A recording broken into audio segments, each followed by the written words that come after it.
Hello friends, welcome back to another video of our YouTube channel. Karnataka ರಾಜ್ಯ ಸರ್ಕಾರಿ ನೌಕರರ ಒಂದು ಪ್ರಮುಖ ಬೇಡಿಕೆ, ಅದರ ಜೊತೆಗೆ ಒಂದು ಪ್ರಮುಖ ಲೇಟೆಸ್ಟ್ ಅಪ್ಡೇಟನ್ನು ಇಂದಿನ ಈ ಒಂದು ವಿಡಿಯೋದಲ್ಲಿ ತಮ್ಮೊಂದಿಗೆ ಶೇರ್ ಮಾಡ್ತಾ ಇದ್ದೀನಿ. ಕರ್ನಾಟಕ ರಾಜ್ಯ ಸರ್ಕಾರಿ ನೌಕರರ ಸಂಘದಿಂದ ಆರ್ಥಿಕ ಇಲಾಖೆಗೆ ಮನವಿಯನ್ನು ಮಾಡ್ತಾ ಇದ್ದಾರೆ. ಕೇಂದ್ರ ಸರ್ಕಾರಿ ನೌಕರರಿಗೆ 2% ತುಟ್ಟಿ ಭತ್ಯೆ ಅನುಮೋದನೆ ಮಾಡಿದ್ದಾರೆ. ಸೊ ಹಾಗಾಗಿ ನಮ್ಮ ರಾಜ್ಯ ಸರ್ಕಾರಿ ನೌಕರರಿಗೂ ಕೂಡ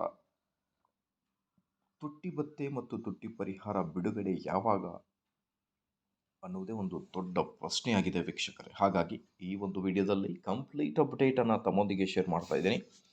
ವಿಡಿಯೋನ ಸ್ಟಾರ್ಟ್ ಮಾಡೋದಕ್ಕಿಂತ ಮುಂಚೆ ನೀವು ಕೊಡುವ ಒಂದೇ ಒಂದು ಲೈಕ್ ನಮಗೆ ಸಪೋರ್ಟ್ ಆಗಿರುತ್ತೆ. ದಯಮಾಡಿ ವಿಡಿಯೋನ ಲೈಕ್ ಮಾಡಿ, ಅದರ ಜೊತೆಗೆ ನಮ್ಮ ಯೂಟ್ಯೂಬ್ ಚಾನಲನ್ನು ಕೂಡ ಸಬ್ಸ್ಕ್ರೈಬ್ ಮಾಡಿಕೊಳ್ಳಿ.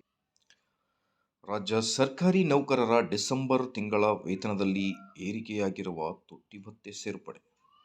ಕರ್ನಾಟಕ ಸರ್ಕಾರವು ರಾಜ್ಯ ಸರ್ಕಾರಿ ನೌಕರರಿಗೆ ತುಟ್ಟಿ ಭತ್ಯೆ ದರವನ್ನು 8.5% 50ಯಿಂದ 10.75%ಕ್ಕೆ ಹೆಚ್ಚಿಸಿದೆ.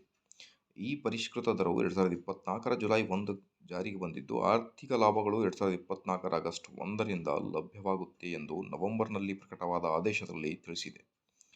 ಇನ್ನು ಏರಿಕೆಯಾಗಿರುವ ಡಿಎ ನೌಕರರ ಕೈ ಸೇರುವುದು ಯಾವಾಗ ಎಂಬುದೇ ಒಂದು ಬ್ರೇಕಿಂಗ್ ಅಪ್ಡೇಟ್. ಈಗ ಕೇಂದ್ರ ಸರ್ಕಾರಿ ನೌಕರರಿಗೆ 2% ಡಿಎ ಅನುಮೋದನೆ ಆಗಿದೆ.